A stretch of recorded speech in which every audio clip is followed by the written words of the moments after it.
Hey, how you doing? Justin here. Today we are checking out Stormy Monday by the Allman Brothers, which is based, of course, on the Bobby Bland version, which is based on the T-Bone Walker version. A lot of fantastic heritage in this tune. A lot of great guitar parts in this tune. Really, really nice kind of rhythm tricks going on. Interesting changes. They're a little bit of outside of your standard 12-bar blues, which can cause some problems and or some interest, depending on which way you're looking at it. I'm going to take you through both the guitar parts. I'll talk about ways of trying to play both at the same time, and I'll talk about the overall progression and a little bit about how to approach the harmony if you're taking a solo on it and finding a bit of a struggle. If you're great at making the changes, it's probably not a big deal, but for those of you that might find these chord changes a little bit sticky, like I certainly did when I first learned this tune, I'm going to show you a couple of get out of jail free cards that'll enable you to get through this tune. The actual solo on the record, man, is absolutely sublime, the way he negotiates the changes so beautifully, and it doesn't feel like he's doing anything complicated. I love it when people do play like that. Anyway, let's start off by going through a look at the kind of the basic harmony of the song, and then we'll go through and look at each of the tricks that the different guitar parts are doing.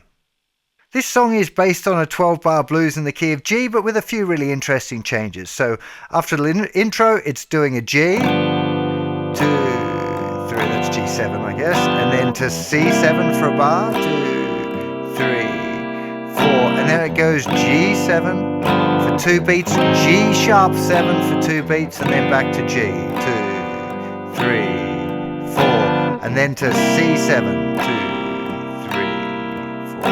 There's 2 bars there, 2, 3, and now the really unique part of this tune, G7 to A minor, to B minor, to B flat minor, to a kind of a D7, I guess we'll talk a bit more about that in a sec, and then to a C minor, 2, 3, 4, and then the turnaround, G to C, back to G, and then to D.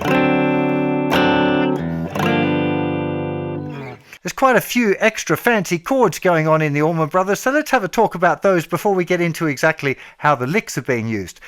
So the first cool chord to check out is this. This is a G9 chord. Obviously the root note is here on the 3rd fret of the thicker string. But we got here 2nd fret, 3rd fret, 2nd fret, 3rd fret. This is also a B minor 7 flat 5 chord if you call it the root. You could also call it a D minor 6 if you want, if that was the root. But we're thinking in terms of G. Okay, this is the root, flat 7, 9, and 5. Okay, so this is a really nice one. Often see people playing the intro like that, but I'm pretty sure the intro is just the top part of it. The strings 2, 3, and 4, and I don't really hear that B note in there. Could add it in, wouldn't be a deal breaker if you actually accidentally did. But anyway, that's a really nice G9 to use. And then, of course, instead of C7, very often it's going to be this C9. Now, if you're doing this, you can either slide with the 3rd finger. We're going to talk about that lick in a second. Some people play it like that, so 3rd fret muting the 4th string, and then the thinnest 3 strings all barred, but I generally play this chord that way with including the 3rd of the chord, so nothing on the thicker string, 3rd fret, 2nd fret, 3rd fret. If you're struggling to get that note on the 4th string to ring out this one, it's quite often because people put their 2nd finger down between their 1st and 3rd fingers like that, and that would then mute that this note. So you want to think about putting that finger over the top, the 2nd finger over the top of the 3rd finger. That way it kind of creates space for that note on that string. So that would be the first kind of thing to be aware of. So you call your Stormy Monday to C9. Tuesday's just as bad. Move it up a fret and back. And then you're going back to C9, Stormy Monday. Tuesday's just as bad. Now, I generally would use these grips over this kind of big, standard bar chordy thing. I feel like it's a little nicer. It has a little bit more space to it. So it's kind of like that C7 idea. 3rd finger is barring strings 4, 3, and 2. You can play the thinner string. I'm not playing it. I'm choosing to lift my third finger bar up a little bit so the thinner string is muted, but it wouldn't really matter. Obviously the second finger is there on the root, the fifth fret of the sixth string, and the fifth string is just muted. That would be an A minor 7. And then you'd move that up a tone to B minor, back a fret for the B flat minor. Now the next chord is this. Now there's lots of different ways of naming this chord. I hear it as kind of functioning as a D7. So thinking in terms of D, I guess you could call it a D11. You could also call it like a C chord with a D bass. There have a few different names. I'm hearing it, and I would treat it, if I was soloing, as a kind of a D sound. So I'm thinking D11. So it's just literally, there's the root note on the fifth string. I'm barring all of the way across. And then it goes to a C minor. But the bass player is playing an E flat. So you could think of it as an E minor, an E flat minor 6, E flat 6. I'll get it right in a second. So C minor, but with an E flat bass, could be that E flat 6. I think it's more likely that that's played, because then you very clearly hear like this. So I think it's gone from C minor and then moved little finger down to get that C minor 7. And then you've got a classic turnaround, G7, or you can play G9 like that to C9, G9 to D9, or D7. Actually, a good chance to talk about the D augmented chord that we get there at the beginning, okay, which is this, third fret, second fret, first finger playing the third fret of strings 2 and 3. That would be a regular D chord. That's the fifth, root, third, fifth, move it up a semitone, you get a D augmented. And it's that augmented sound that you hear in the intro and most of the turnarounds. Very kind of, again, it's part of the iconic harmony of this song. So I think that gives you a bit of an outline of some chords that you might like to try out. Let's go through now and look at a little bit more detail of the guitar parts that you hear on the actual recording. Starting with the intro.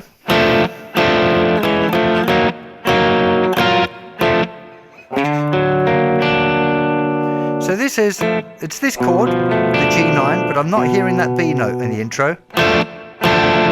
So it's played twice. It's kind of short, long, and then it's moved up. So it's second fret, third fret, fourth fret. And little finger stretched up. It's a bit awkward for me because my little finger's so short, but I think the little finger just goes up and plays the sixth fret of the thinnest two strings. I think I can hear that note still, but it wouldn't matter if you're struggling with it just to go. That would be absolutely legit, no one's going to notice. Like I said, I quite often see people playing it this way.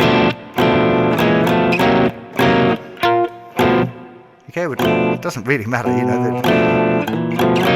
You're going to use that later on in the song anyway. But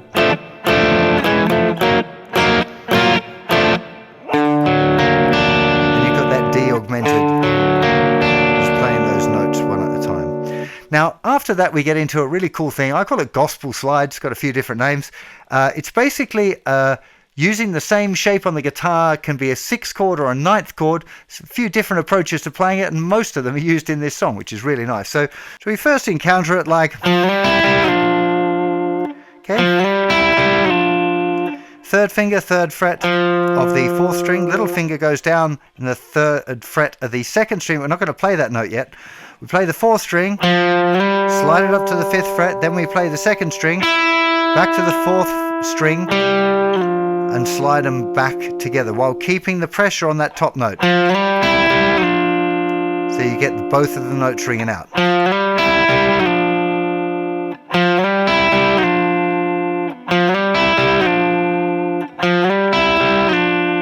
Worth practicing that. It's about keeping the pressure on. And this is where the beat is. Now, technically, I'd say it's a group of 6, and we're starting on the third note in the group of 6, so like dividing beat 4 into 6. The count I would use for that would be 4E, trip E, let E, so like 4 triplet would be a triplet count. We add a little E sound, 4E, trip E, let E, so this would be 3, 4E, trip E, let E, 3, 4E, trip E, let E, 1, 2, 3, 4 E trippy letty, 1, 2, 3, 4 E trippy letty, 1. To be honest, the count of it is harder than it would be just to listen to it. So with most of these kind of rhythms in this song, there's a few complicated rhythms to count. I would suggest you just listen to the original recording and then learn it into, train your musical imagination to make those sounds. And again, with licks like that, it's thinking about where you're ending up and making sure you get to the notes that fall right on the beat. I think that's kind of important. So 1, 2, triplet, 3, 4 E trippy letty, 1, 2, 3, 4 triplet. Now this again, this is kind of the gospel slides idea, but on the C9. So we looked here, this is the G. You can slide just those 2 notes, or you can slide 3, which we can look at in just a second. But just to stay on this first guitar part, this idea, if we look at the same thing in C, and we look at those 3 notes, same notes are here under the bar on the third, thinnest 3 strings. This is a C. Like I said, some people prefer using their first finger. I prefer using my third finger. I think it really matters. But this first guitar part, he's going. Now, I mean, this is a wrong note. It doesn't matter. It's so quick, so nimble. It's kind of the blue note. So, we're getting away with all sorts of things here. And this is falling on the second and third triplets of beat 4. So 4 triplet, 1, 2, 3. From the beginning, 4 triplet, 1, 2, 3 triplet, 4 triplet, 1, 2, 3, 4 triplet, 1. Okay, and then we got again that movement. Instead of going hitting the 4th string, it just goes. So you don't hit that 4th string before the slide back. Okay, this is a real common way of playing that line. Now, again, I'm not 100% certain this is what's on the record. This is my best guess. I think that guitar part moves it up a fret, getting that G sharp or A flat 9, and he's playing what's called crotchet triplets, which is like having regular triplets on beats 3 and 4, but only playing the 1st, 3rd, and 5th one. So you end up with this kind of. It's so difficult to try and count that. So 1, 2, 3 triplet, 4 triplet, 1. Okay, so it's 3 triplet, 4 trip. Beats 3, the first and the last triplet, and the middle triplet of beat 4. But again, like just listening to it's going to be a lot easier in that little section. So you got 1, 2, 3 triplet, 4 triplet, 1. Okay, so we're just playing here the 3rd fret, moving it up a fret to 4th, and back to 3rd. And then playing thinnest 2 strings, 3rd fret. 1, 2 triplet, 3 triplet, 4 triplet. Now that's what's going on here. It's a kind of chromatic sidestep. We're playing C9, C13, going to C9, but again it's a little bit easier to see it that way. Just 4th fret, thinnest 3 strings, 4th fret on the thinnest string, and then back to the 3rd fret, which is, of course, our C9. We're moving from the G to the C. Next up, we've got a kind of a fairly tricky little version of the C9 gospel slide. So instead of just having like, he's gone. It's this idea: 3rd fret, 5th fret on the 3rd string, playing the thinnest string, 5th fret. And then he's actually hammering down the 2nd finger into the 6th fret of the thinnest string, 3rd finger hammering down on the 7th fret of the 3rd string, and then sliding them. So you're picking, hammer, flick, slide.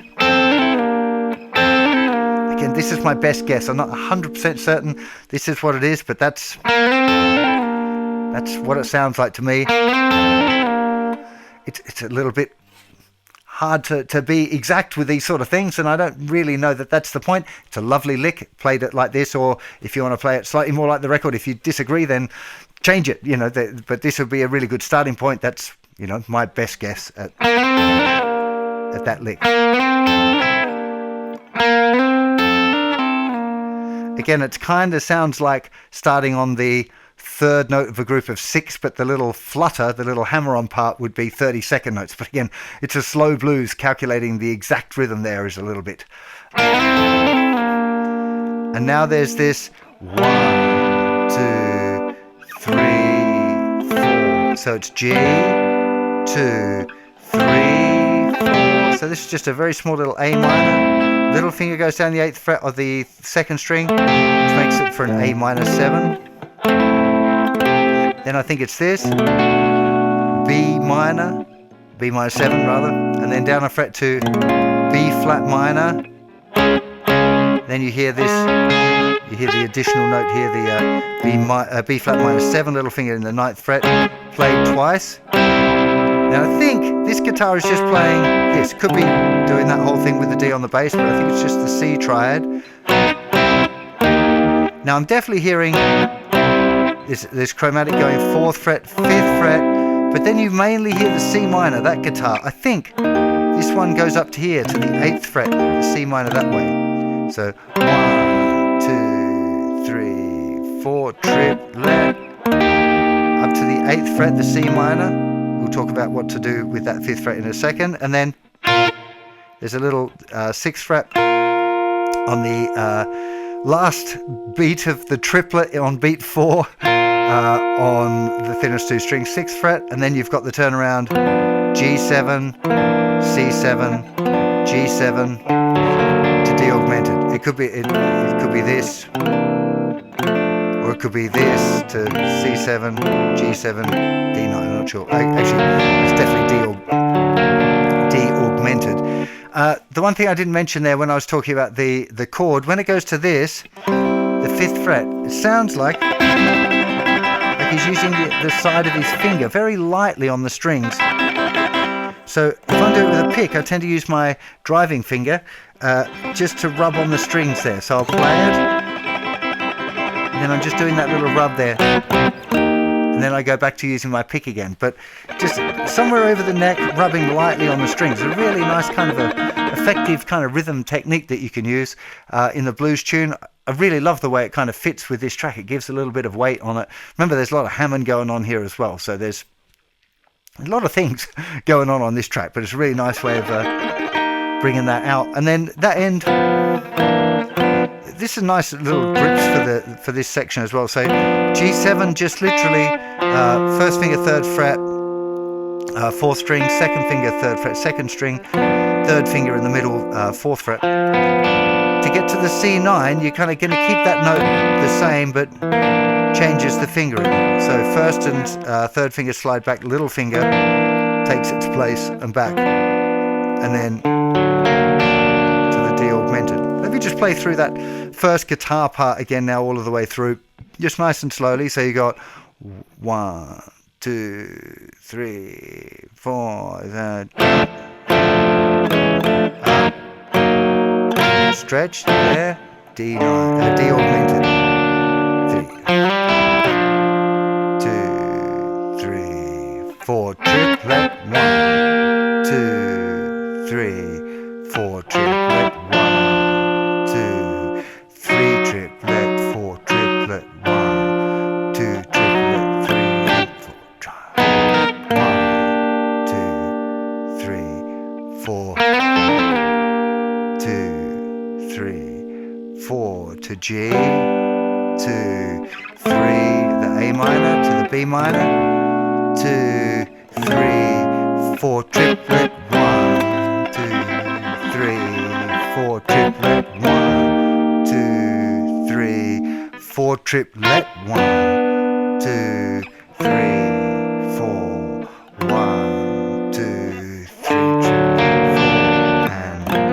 and then we're back into the next cycle of the 12-bar blues. Now that guitar part is super lovely, but really for me what makes this track so amazing is the introduction of that second guitar part, which kind of echoes the first one using the gospel slides a slightly different way. It's the amalgamation of the two parts. Just superb guitar work here. Musicianship, it's just, yeah, lovely. So second guitar part, which you can kind of try and copy and play them both in the same guitar part if you want, but if you're happen to be in a two guitar situation, happen to be at one of the JustinGuitar workshops doing this song, then you definitely want to separate the parts. It just sounds so good having them independent. So the first one, 1, 2, and 3, 4. So you could, I quite often play the bass note here with the thumb and go 1 and 2 and 3, 4. But that bass note stuff isn't on the original recording, it's just this.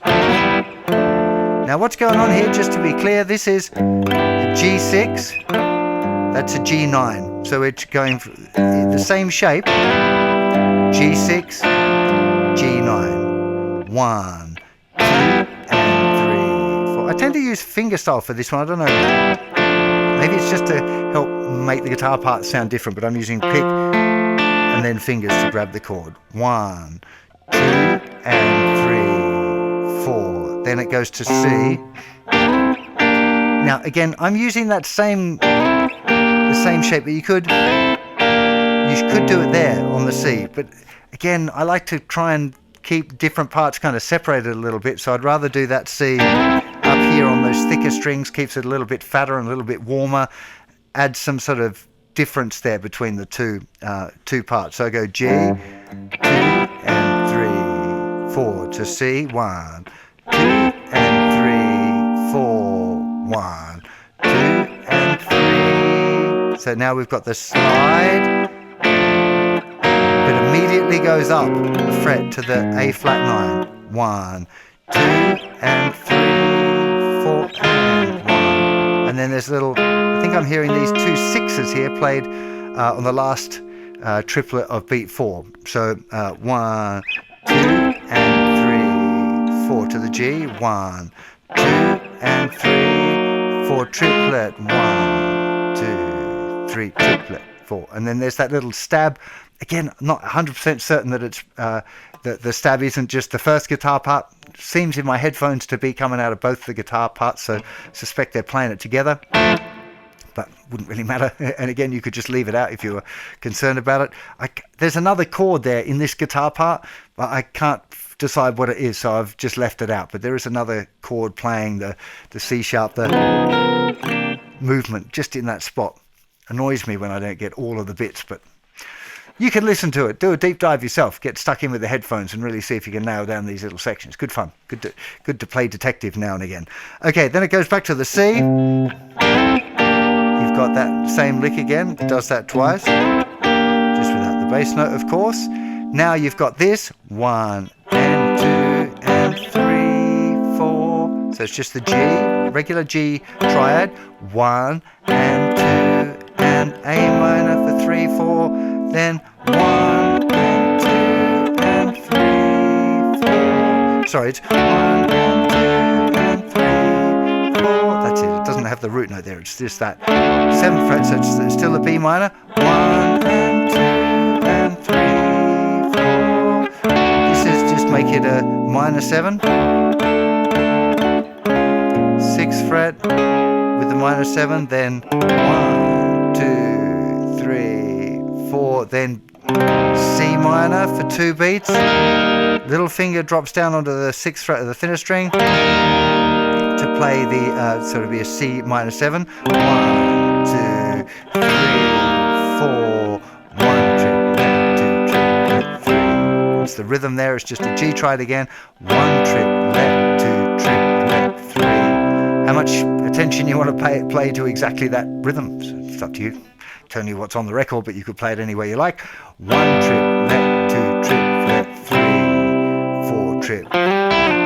Then there's that little gospel slide lick on that guitar part. And then 3, 4, 5. And then the other guitar is doing the augmented chord. And then we're back into the next cycle, starting with that little gospel sliding 6th thing. Let me take that second guitar part all of the way through nice and slow. So obviously it doesn't play for the intro, it comes in with a band. So 1, 2 and 3, 4 to the C, 1, 2 and 3, back to G, 1, 2 and 3, 4, and 1, 2, 3, triplet, 4, triplet C. Does the same thing again. Now the chords, 1 and 2 and 3, 4, 1 and 2 and 3, 4, 1, 2, 3, 4, C minor to C minor 7, now the G, C, that's the G, doesn't do the chord, I added the chord in, because most times when I'm playing this I tend to find a way of combining the parts, and you could choose to either play one part or play the other part, leave it someone else in the band to play the second part, or you can start to try and mix them together. Mixing together all of the gospel slides can start to sound a little bit busy. Most people I think just play 1 and 2 and 3, 4, 1.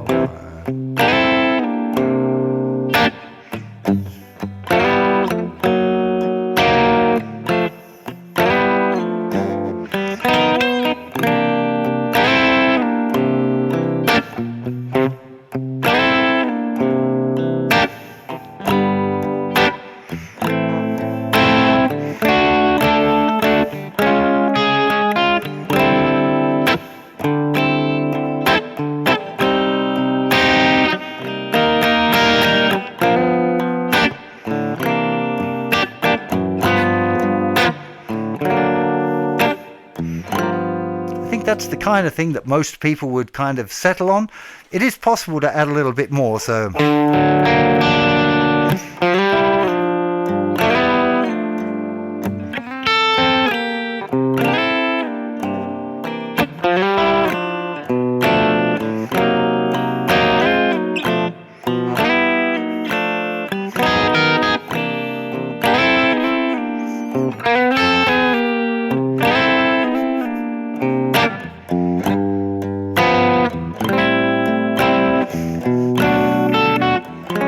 section less likely or possible to really kind of merge the parts because they're already pretty similar, but you get the idea with those gospel slides. There's lots of different approaches to it. I don't recommend getting extra fancy with it. I think generally with a tune like this, simpler is going to be better, especially if you're playing in a band and there are other instruments. You probably want to leave some space for them to do something. Even if it's not another guitar player, you probably want to not try and cram it up. If there's a couple of guitar players, this is a beautiful song to sit down and to say, you're playing that part, I'm playing this part, and then you work on it together. It's a really, really, really nice song for doing that, for learning a little bit about guitar interplay and making space and leaving it. Because that second guitar part could have added loads of other things and chooses not to. And that's important, to give it a space and kind of let the guitars weave together a bit rather than always trying to play too much. So I'd always recommend erring on the side of playing less than playing more. Okay, space is not necessarily a bad thing. In fact, it's a really good thing most of the time. So have a think about that. If you're playing your own version of it, that you don't feel too inspired to make it full of clutter, right? Keep it simple, focus on the groove, playing in time, those kind of things are much more important than trying to add in loads of extra gospel slides that you probably didn't need in the first place. Now, when it comes to soloing over this tune, I feel like a lot of people find it a bit awkward where those extra chord changes are. Speaking from experience, I remember really struggling with this song. 15 or 16 years old, playing in a band, somebody called it out and they said, oh, it's a blues in G, it's cool. But when it goes to those other bits and it's going to the B minor and the B flat minor, and it was like, whoa, and the C minor, like those, my regular blues licks didn't kind of work then. So most of the song you can get away with playing your G minor pentatonic-y things over the first part, even that first part where it changes, so where you got the G, you can play minor pentatonic here, or licks, chord specific licks if you've got it. Even here, where it changes up, you could choose to try and highlight it, but you don't have to. And if you do choose to highlight it, just take a look at it. You got those notes, so you might go,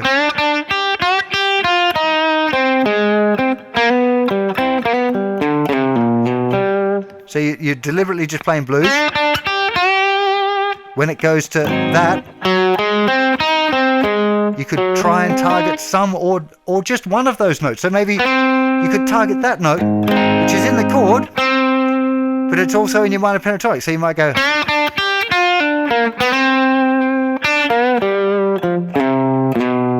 That would sound really classy because you're targeting one of the notes in the chord. Or you could pick that note. So you might go.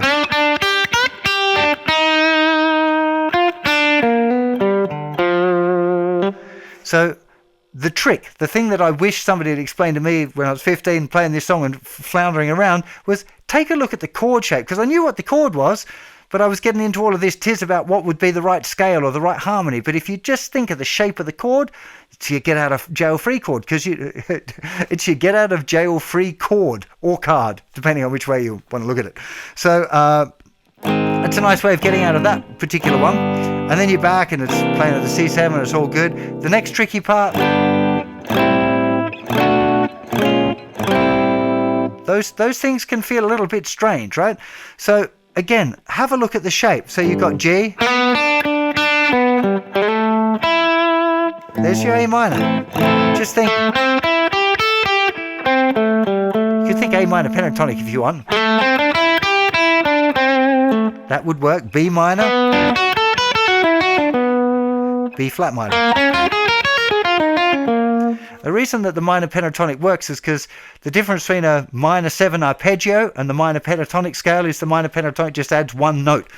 The minor pentatonic scale has 5 notes and minor 7 arpeggio has only 4 notes, and the note that it adds, the 4th, is a pretty kind of unobtrusive kind of a note. It doesn't get in the way of anything. So when it comes to that little section, you can either just think play out of the A minor, B minor, B flat minor, and then back down to either the A or the D7. We'll talk about that in a second. So, or you can think of the pentatonic. So you might go G, A, B minor, B flat. Now when it comes to that, this little thing here, there's all sorts of different things you can think of here. You can think of D, Mixolydian things. Now that's, I don't want to freak people out with the Greek stuff just now, but you can think of D. If you've got chord specific licks that fit over a D7, you can play them. You can definitely play C triads. Now the advantage of the C triad is that the next chord is C minor. So it can be real cool to think and really highlight the difference between C and then the C minor. It really brings it home. We'll see here.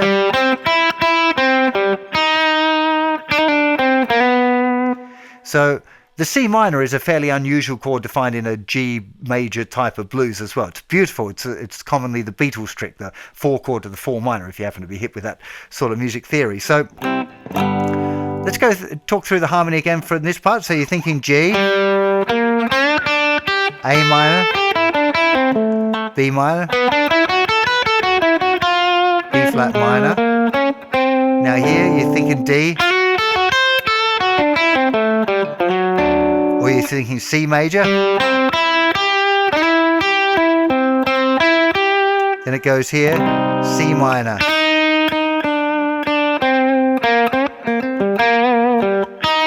This is really the note you want to target, this E flat. When it hits that, when it moves from this, and it goes at that point,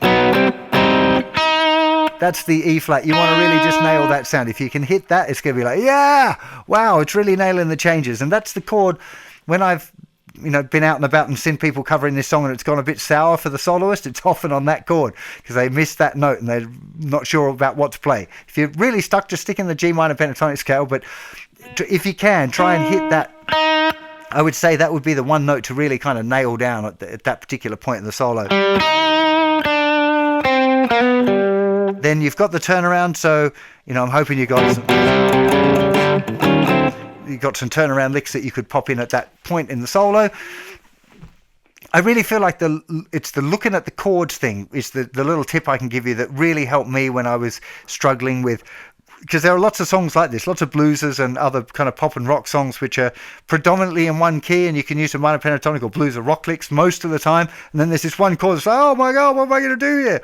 So if you just think like, hey, what's the chord? There's the shape.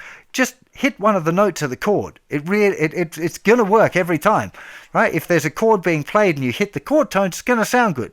So find a way just to stop on one of those chords. You don't have to do anything fancy. That's another thing that people often feel like when there's a difficult bit of the song, that's the bit where they've really got to try and play some fancy thing. Sometimes you could use it to leave a gap there and just not play anything. Lead up to it and play, and then just trail off a note, let that interesting chord go, and then get going again. So sometimes you can just leave out the tricky bits altogether. It is a nice way of negotiating those challenging parts of the song. It is a really nice one for those of you that are getting a little bit more advanced on the guitar and you want to make the changes. I think it's a beautiful song for that too, because you can really start to think about playing off of each specific chord in a dominant kind of way. Dominant licks like Mixolydian kind of style licks or major pentatonic licks. And if you treat it that way, you can really make the changes all of the way through. And I think that sounds really kind of grown up. You can kind of get away with mostly minor pentatonic, except for that little end part where I've explained to you can move the minor pentatonic around to help you negotiate those changes. It's a really beautiful track, this. I would encourage you to go back and listen to some of the earlier versions as well. The Bobby Bland one is the one where some of these fancy ninth chord kind of ideas come in. But the solos on that recording, I can't remember the name of the guy now. I always feel sorry for that fella because everyone who teaches this song forgets the name of the dude who played the solo on the Bobby Bland one. But it's really good. So that one would definitely be worth checking out. And of course, the original T-Bone Walker one. There's beautiful licks in the T-Bone one. He's not doing as many of the fancy chords, but he's a kind of a jazz-styled or jazz-influenced blues guitar player. So he's definitely a cat that you should be checking out for learning licks that are chord-specific. That'll really help you outline those chord changes because T-Bone does that beautifully. Yeah, really lovely tune. Definitely one I'd recommend that you get into if you're checking out blues guitar. Then this is one of those ones that comes up quite often in a blues jam situation. And because the chord changes are a little bit odd there at the beginning, if you're not prepared for it, it can be a little bit like, oh my god, what's happened? And it can make you feel a bit weird if you don't know how to negotiate those changes. So give it some practice playing over those changes at the end so that you don't feel lost when you face it in a jam setting. If you're into the blues thing, you might want to go and check out my blues immersion course. I've got an intensive 6-month course going on that teaches you all about the history of blues and playing in all 5 patterns and how to link between them and how to break out of the minor pentatonic, how to approach playing chord specific licks and using arpeggios, all of that good stuff, gospel slides, rhythm tricks. It's a pretty comprehensive and intense course, but do go and check it out over on the website if you want to give yourself a serious organized course of study for blues guitar. Really hope you enjoyed this lesson. I'll see you plenty more very soon. You take care. Bye bye.